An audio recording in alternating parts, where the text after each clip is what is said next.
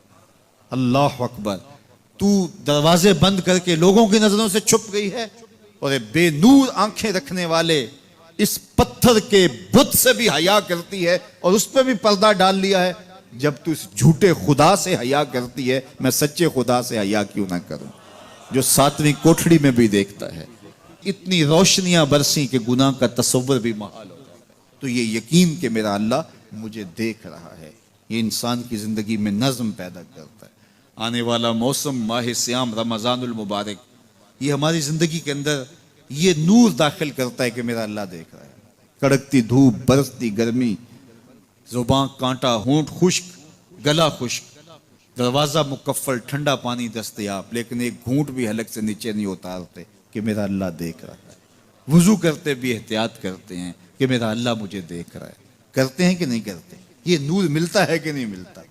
اس کو پھر جذب کر لینا چاہیے تاکہ یہ زندگی میں چھا جائے. کیونکہ جو رمضان میں دیکھتا ہے وہ غیر رمضان میں بھی دیکھتا ہے. اور پھر پانی نہیں پیتے کہ اللہ دیکھ رہا ہے، کھانا نہیں کھاتے اللہ دیکھ رہا ہے. لیکن جب آنکھ بھٹکتی ہے تو اس وقت اللہ نہیں دیکھتا. جب خیال بہکتا ہے تو اس وقت اللہ نہیں دیکھتا. رشوت میز کے اوپر سے لے رہے ہوں یا نیچے سے لے رہے ہوں تب نہیں اللہ دیکھ رہا ہوتا. اللہ صرف کھانے اور پینے کو دیکھ رہا ہوتا ہے. یہ جو ایک نور آیا ہے اس کو جذب کر لیں، پوری زندگی میں پھیلا لیں. تو اسی لیے رمضان تقوی بانٹتا ہے، روزہ تقوی بانٹتا ہے، زندگی میں نور اور روشنیاں بھر دیتا ہے. سونے کی آمد